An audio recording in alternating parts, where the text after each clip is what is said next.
Welcome back, persistent hikers, to glimpses of our California parks.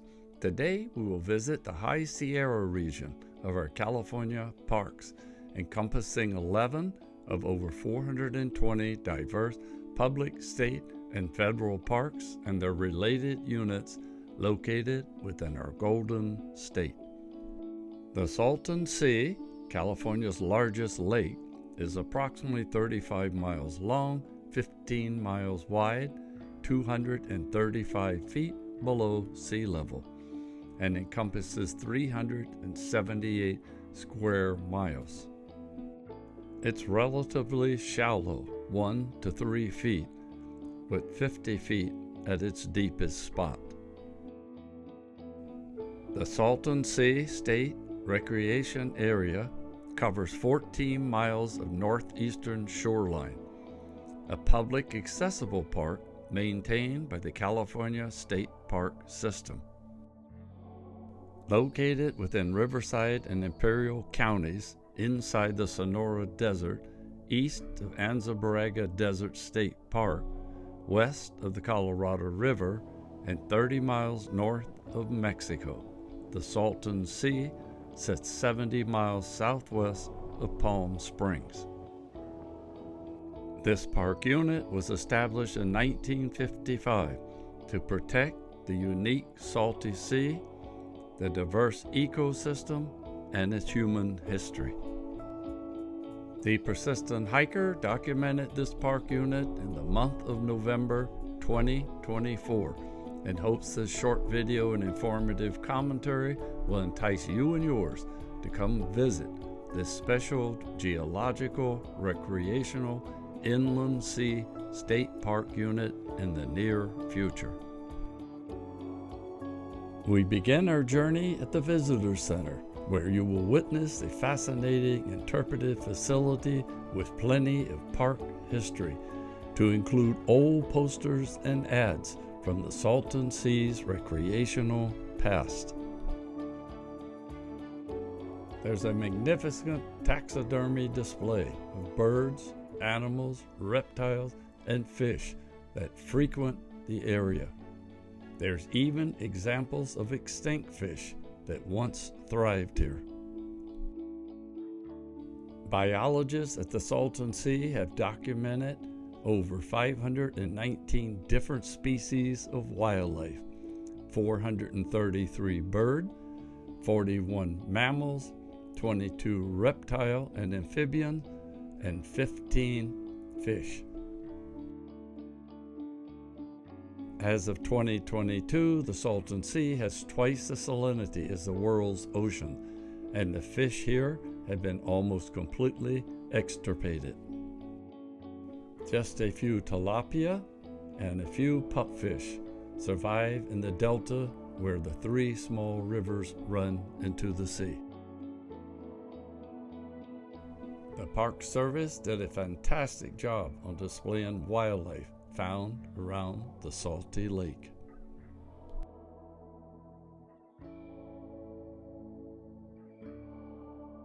Native Americans first occupied the Salton Sea around 10,000 BC.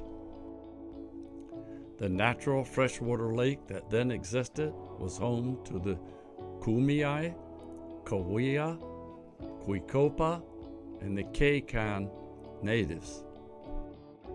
Historians estimate as many as 10,000 Cahuilla natives once lived here. Their first encounter with Anglo-Americans came in the 1840s when they permitted travelers to pass through their lands. Big mistake. By the 1850s, the Cahuilla lands had been taken by the new settlers, and the indigenous people lost the resources they needed to survive.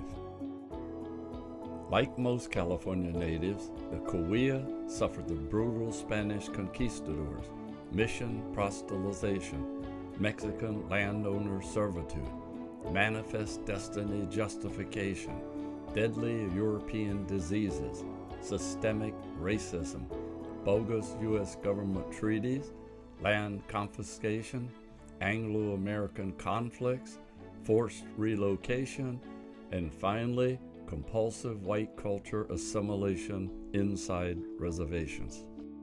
The persistent hiker thanks the state and federal California parks for their continued protection and preservation of our Native American heritage.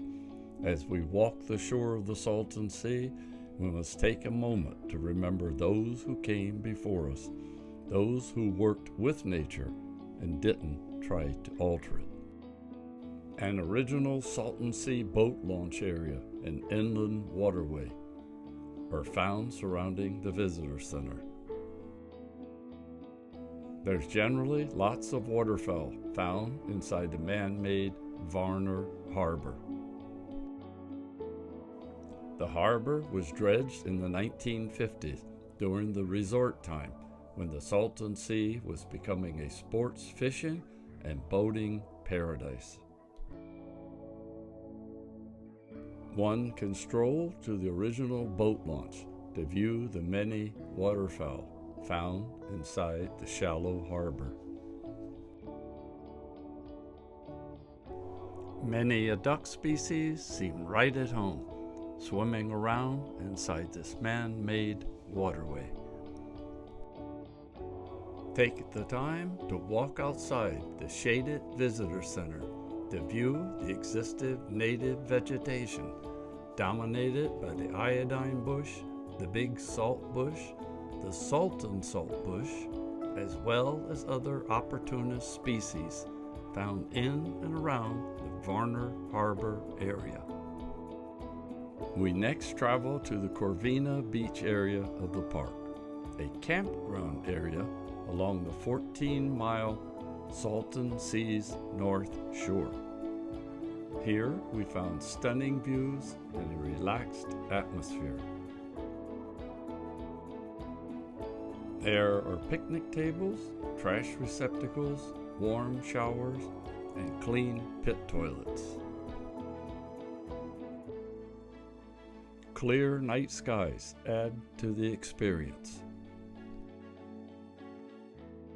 If you want a chance to experience a nice beach walk in November along the Salton Sea with few people, this is the place for you.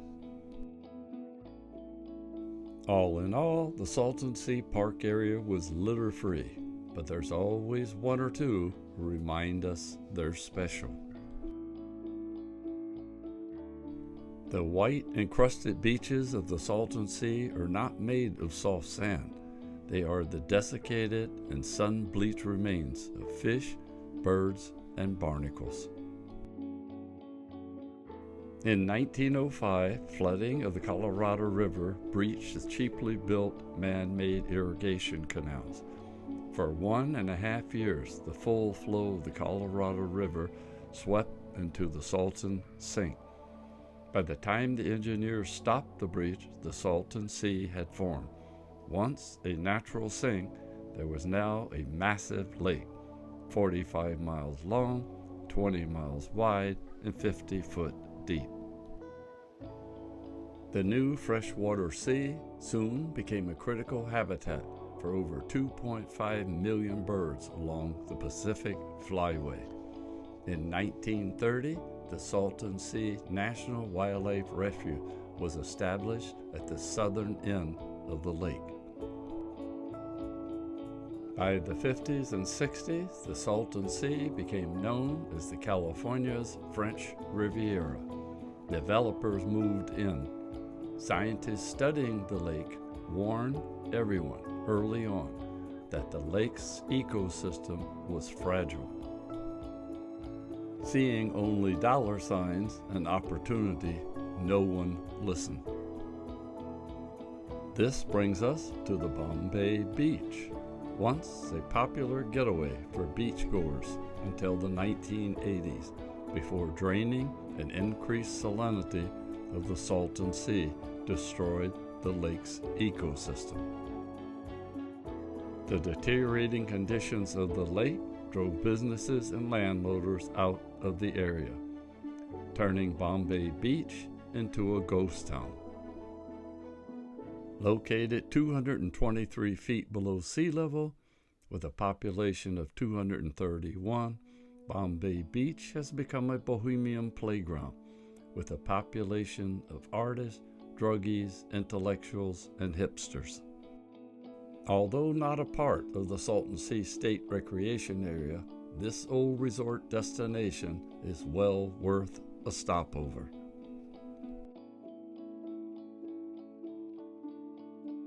The crude beach artwork is a fitting end to human meddling turned disastrous.